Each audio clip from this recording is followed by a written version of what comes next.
এই বাচ্চাটা পরিপূর্ণ সুস্থ ছিল, কুকুরে আক্রান্ত হয়েছে, কামড় দিছে। আমি সুচিকিৎসা পাওয়ার জন্য আপনাকে কাছে আইছি।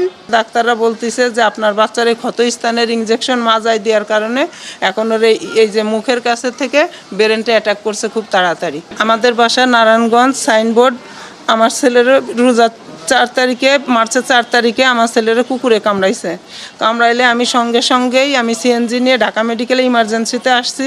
ওনারা দেখে একটা ইনজেকশন ওইখান থেকে দিছে, আর একটা কিনে আনতে বলিছে।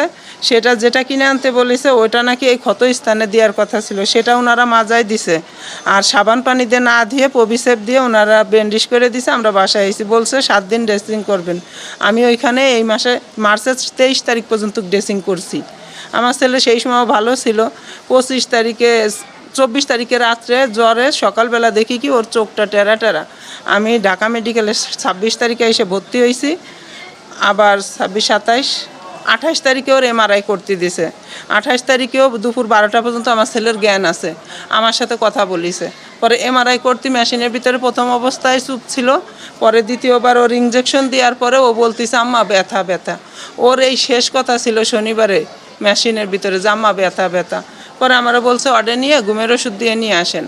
আমি ঘুমের ওষুধ দিয়ে নিয়ে এসে আবার বাকি পরীক্ষাটা করে বেডে নিয়ে শোয়াই দিছে। আমার ছেলে আর ঘুম থেকে ওঠে না, রাত 11টা বেজে যায়, ঘুম থেকে ওঠে না। ডাক্তার দেখে অক্সিজেন দিছে, শনিবারে রাত ভোরে অক্সিজেন পাইছে। রবিবারে সব ডাক্তাররা এসে কয় কি আপনার ছেলে কুকুরের জীবাণুতে এরকম হয়ে গেছে, আপনারা এখান থেকে মহাখালী নিয়ে যান।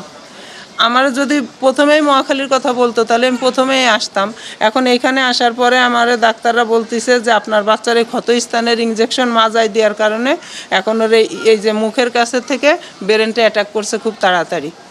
এখন আমার তো ভুল ছিল না, আমি তো সুচিকিৎসা পাওয়ার জন্যই আমি ঢাকা মেডিকেলে আসছিলাম। এইখানে আমার বাচ্চাটারে ক্ষত স্থানে ইনজেকশন না দিয়ে যে মাজায় দিছে, এখন আমার বাচ্চাই প্যারালাইজড হয়ে গেছে, ডাকলে কথা শোনে না। এই অক্সিজেন আর সিলাইনের মাধ্যমেই আছে। এখন কৃত্রিম অক্সিজেন আমার নিতে পারে না আমার বাচ্চাটা, অক্সিজেন ছাড়া রাখলেই ওর সমস্যা হয়। আমি চাই আমার বাচ্চাটা সঠিক বিচার হোক, আমার মতন কোনো মা যেন সন্তানেরা না হয়।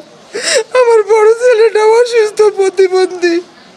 আমার এই বাচ্চাটা পরিপূর্ণ সুস্থ ছিল, কুকুরে আক্রান্ত হয়েছে, কামড় দিছে। আমি সুচিকিৎসা পাওয়ার জন্য আপনাকে কাছে আইছি।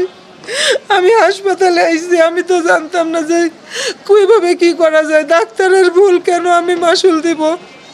আমার মালিক আমার কোলে ফিরে আসুক।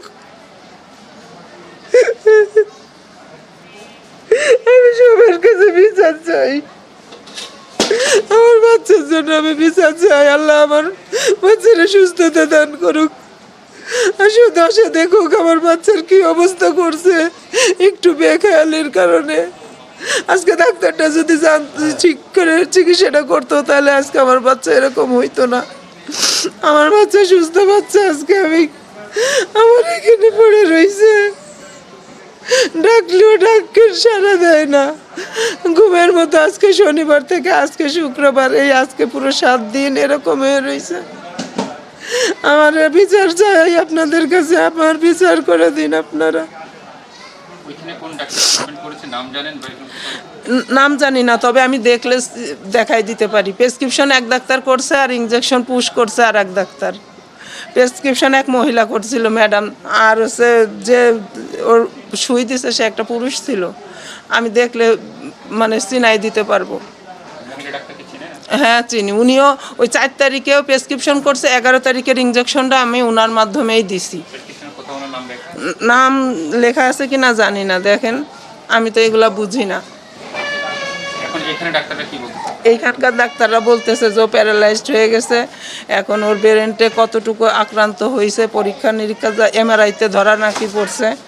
এখন ওই একটাই কথা বলে যে ইনজেকশন ক্ষত স্থানেতে না দেওয়ার কারণেই এরকম হয়েছে। আব্দুর রহমান, বয়স 3.5 বছর। জি। এখানে আসছি আমরা রবিবারে। হ্যাঁ 28 তারিখ মনে হয়। জি হ্যাঁ, প্রথম অবস্থায় 4 তারিখে কামড় দিছে, 4 তারিখেই ট্রিটমেন্ট হয়েছে। 4 তারিখে ট্রিটমেন্ট নিয়ে যাওয়ার পরে আবার আমি 11 তারিখে ওইখান থেকে শুই দিছি। আবার ওইখানে ভর্তি হয়েছি 26 তারিখে ঢাকা মেডিকেলে। এর ভিতরে ছেলে আমার সুস্থও ছিল, জ্বর আসছে।